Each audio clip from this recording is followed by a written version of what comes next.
Olá! O livro que eu trouxe hoje é a minha primeira experiência com a leitura de um romance em tela.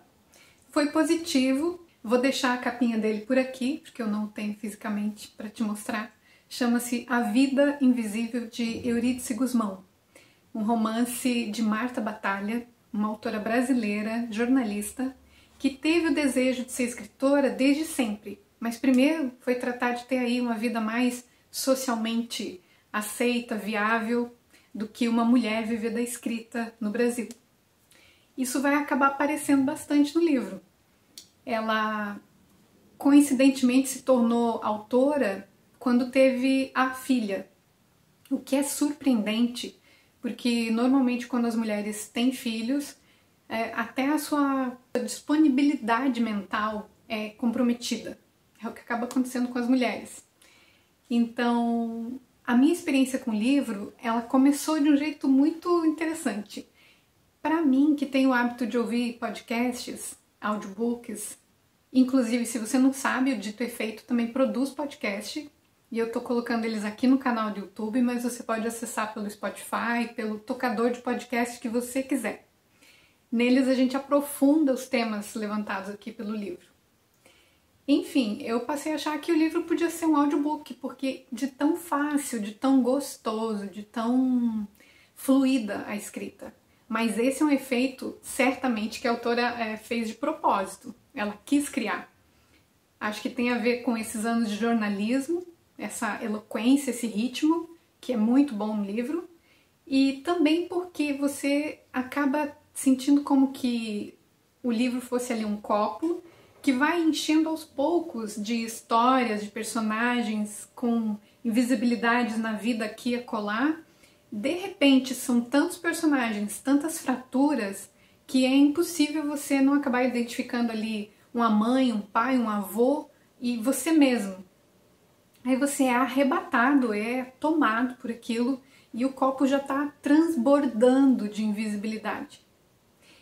Na verdade, é um recurso que a autora usou para te conduzir com leveza por um assunto muito pesado, que é esse, a violência com que normalmente a sociedade, o patriarcado, o machismo tolhem a vida criativa, os desejos, especialmente das mulheres.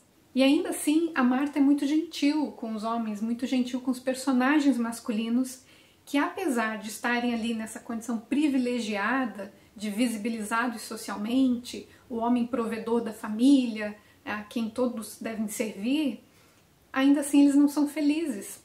As histórias dos homens ali são trágicas e te sensibilizam também.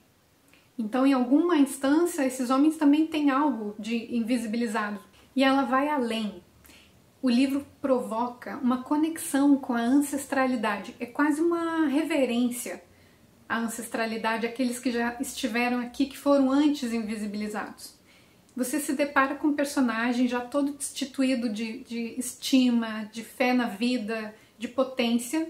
E aí o livro abre a história da família dele, abre o passado dele, em que você encontra outro sujeito invisibilizado de outras maneiras, por outros motivos, mas que imprimem cicatrizes emocionais no personagem do presente. Então essa fragmentação e esse ritmo de presente e passado que o livro traz te arrebata, te provoca, não raro, te provoca catarse. Eu vivi muita identificação ali com a minha mãe especialmente e daqui a pouco uma cena da minha vida e eu precisei parar de ler o livro para chorar, gente. Eu chorei copiosamente, tive vontade de ligar pro meu pai, inclusive eu não liguei porque eu estava tão emocionada, eu esperei um pouquinho para eu me restabelecer. Mas foi nesse nível. Uma das grandes sacadas do livro é ele ser em ato um tratado social sobre a invisibilidade, sem, no entanto, trazer nenhuma linha explícita sobre isso.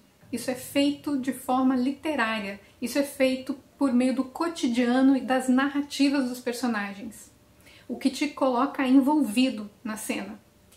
Aí também reside a grande diferença entre o livro e a versão que fizeram dele para o cinema, porque ele aborda essa questão, então, essa dimensão da invisibilidade social, trazendo personagens como a empregada doméstica, negra, periférica e invisibilizada, trazendo a irmã da Eurídice, a Guida, que no livro assume ares de protagonista.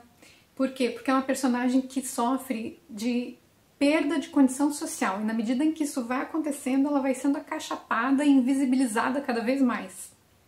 Mas no livro a autora escolheu como protagonista Eurídice, que é uma mulher branca, hétera, rica, classe média alta, e que sofre invisibilidade dentro de casa, dentro da família.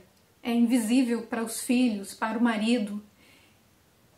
É a invisibilidade particular, aquela que a gente pratica quando não reconhece o trabalho doméstico que as mulheres exercem na criação dos filhos, quando os pais ou a mãe projeta no filho expectativas, desejos, não reconhecendo nele um sujeito desejante e independente. E aí esse filho passa uma vida tentando atender as expectativas dos pais, em boa medida é o que a Eurídice fez. Então esse é um dos efeitos do livro, essa consciência que você toma de que no fundo também pratica algumas invisibilidades, de que esses corpos e esses sujeitos vão sendo invisibilizados aos poucos, é no dia a dia.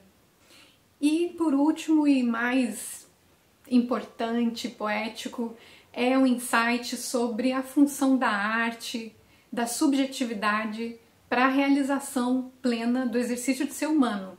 É um contato com o desejo intrínseco de criar, de realizar, a necessidade que temos de alimentar nossa subjetividade.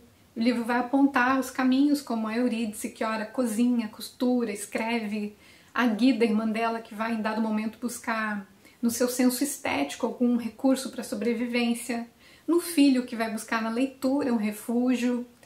São recursos para resistir à hostilidade social e também de exercer o ser humano. Isso é muito legal. A gente vai aprofundar esse tema da relação da arte com a nossa saúde mental, o nosso pleno exercício de ser na vida, de se colocar no mundo, no podcast que vamos gravar a partir desse livro, porque o livro vai te levar para outros lugares ali. Então acompanhe aqui no canal. Vou subir para o YouTube, mas também vai estar disponível nas plataformas de podcast. Fica com a gente.